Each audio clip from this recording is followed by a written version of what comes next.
নমস্কার, আপনাদের সকলকে স্বাগত জানাই চ্যানেল রূপা মুখার্জি বেঙ্গলিতে। আমি জানি আসতে চলেছে 14 তারিখে আপনাদের এক্সাম SLST 11-12-এর, এবং তার সাথে আপনারা ভীষণ দুশ্চিন্তাগ্রস্ত। যারা 7 তারিখে পরীক্ষা দিয়েছেন তারা এখনও কাট অফ নিয়ে ভাবছেন, এবং যারা 14 তারিখে পরীক্ষা দিতে যাচ্ছেন তারাও ভাবছেন কাট অফটা কী হতে পারে। বিভিন্ন চ্যানেল দেখছেন। দেখুন, এই করে কিন্তু প্রচুর সময় নষ্ট হচ্ছে। 7 তারিখে পরীক্ষাটি হয়ে গেছে, যা আপনার করার ছিল হয়েছে।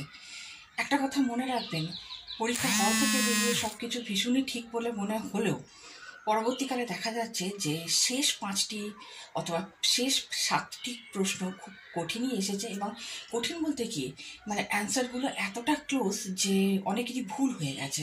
এই মতাবস্থায় দাঁড়িয়ে সেগুলো পরিবর্তন করা সম্ভব নয়।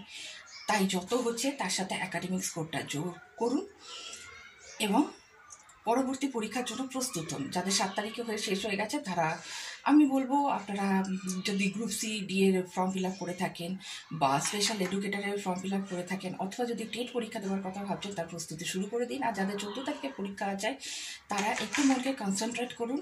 জানি এই দুশ্চিন্তার মধ্যে কনসেন্ট্রেট করা সম্ভব নয়, মেডিটেশন করা সম্ভব নয়। জাস্ট 2 থেকে 5 মিনিটের মেডিটেশন একটু করার চেষ্টা করুন। আর কাট অফগুলো দেখাটা বন্ধ করে দিন, কারণ অ্যান্সার কি বেরোনোর আগে কাট অফ এক প্রকারের হয়, অ্যান্সার কি বেরোনোর পরে কাট অফটি আর একরকম হয়। সেই কাট অফও আমি আমার চ্যানেলে আপলোড করে দেবো।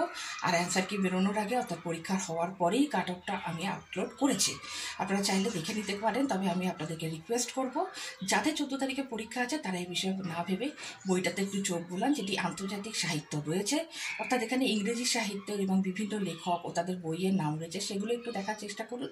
সাল তারিখ যদি মনে না থাকে, নিজেকে জোর জবরদস্তি করবে না, সেটি মনে রাখার কোনো প্রয়োজনীয়তা নেই। যা পেন এবং স্বচ্ছ ফাইল, স্বচ্ছ পেন, স্বচ্ছ জলের বোতল এগুলি নিয়ে যাবেন।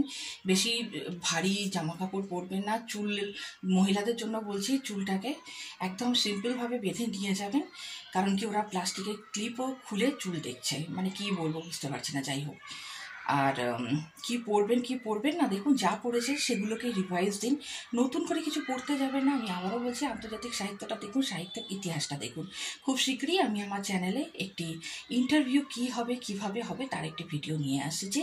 এই যদি পরীক্ষা সম্পর্কিত আপনাদের কিছু জানার থাকে বা প্রশ্ন থাকে অবশ্যই করতে পারেন। দেখা হচ্ছে পরের ভিডিওতে। আপনাদের জন্য ঈশ্বরের কাছে প্রার্থনা করি আপনারা সফলতা লাভ করুন। ধন্যবাদ, নমস্কার।